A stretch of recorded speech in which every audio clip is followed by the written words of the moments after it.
Hello बच्चों, आज हम हिंदी का एक नवोदय का टॉपिक पढ़ने वाले हैं। सिलेबस में ज़्यादा ब्रॉड नहीं है, लेकिन हम जितना हमने सिलेबस में है उतना हमें पढ़ना ज़रूरी है, तो हम उसको देखने वाले हैं। आज का टॉपिक है क्रिया।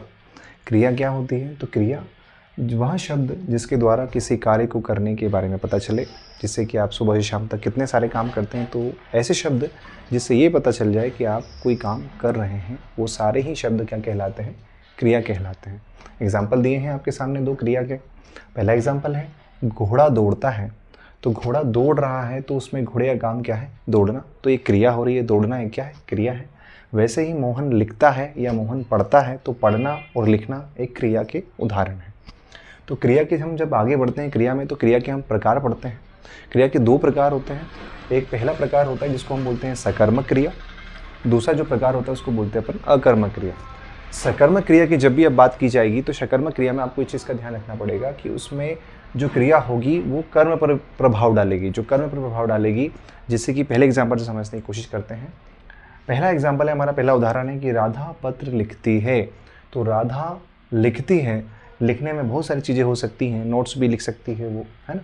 लेकिन हमारा जो राधा है, जो करता है, काम करने वाला है, वो लिखने का काम कर रहा है, लेकिन किस पर काम कर रहा है? पत्र पर काम कर रहा है। तो पत्र लिखती है, इसलिए ये अकर्मक सकर्मक क्रिया कहलाएगी। ठीक है।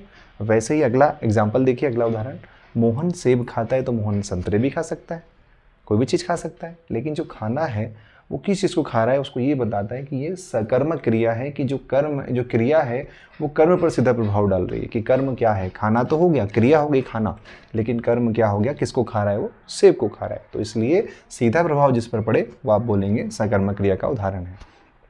तीसरा देखिए, हरीश फुटबॉल खेलता है। तो हरीश क्रिकेट भी खेल सकता है ना। हरीश क्रिकेट भी खेल सकता है, लेकिन हमें ये ध्यान रखना है कि क्रिकेट तो खेलना तो अपनी क्रिया हो गई, लेकिन कर्म क्या है यहाँ पर? कर्म ये है कि फुटबॉल खेलना। तो फुटबॉल तो खेल रहा है वो, तो फुटबॉल खेलने को हम क्या कह देंगे? ये सकर्मक क्रिया का उदाहरण है। ऐसे ही आपको नवोदय की परीक्षा में उदाहरण देखने को मिलते हैं। उस उदाहरण से आपको पहचानना पड़ता है कि वहाँ पर कौन सी क्रिया होगी, सकर्मक होगी, अकर्मक होगी या कोई नहीं होगी। तो ये थोड़ा सा आपको ध्यान रखना रहेगा। अगली क्रिया की तरफ हम आते हैं, जिसका नाम है अकर्मक क्रिया। अकर्मक क्रिया, जिसके लिए आपको ये ध्यान रखना पड़ेगा कि फल जो है, क्रिया का फल जो है कर्ता पर पड़ता है। मतलब कि जितना भी काम हो रहा होगा उसमें, वो कर्म करने वाला जो करता है, कर्ता वो होता है जिसका नाम शुरू में लिखा होता है, उसको अपन कर्ता समझ सकते हैं, है ना। तो जैसे घोड़ा है, तो घोड़ा हमारा काम करने वाला व्यक्ति हो गया। काम करने वाला इंसान, मतलब इंसान नहीं हो तो जानवर है। तो घोड़ा क्या हो गया आपका? घोड़ा हो गया आपका जानवर। जानवर क्या काम कर रहा है? घोड़ा क्या काम कर रहा है? दौड़ रहा है ना। तो घोड़ा खा भी रहा हो सकता है। तो हम ये कह सकते हैं कि अकर्मक क्रिया में जो काम करने वाला है कर्ता, वो सबसे महत्वपूर्ण होता है और उसी पर सारी क्रिया हो रही होती है। कि घोड़े का दौड़ना, तो घोड़ा दौड़ रहा है, तो ये अकर्मक क्रिया का उदाहरण है। दूसरा उदाहरण देखिए, रवि नहा रहा है।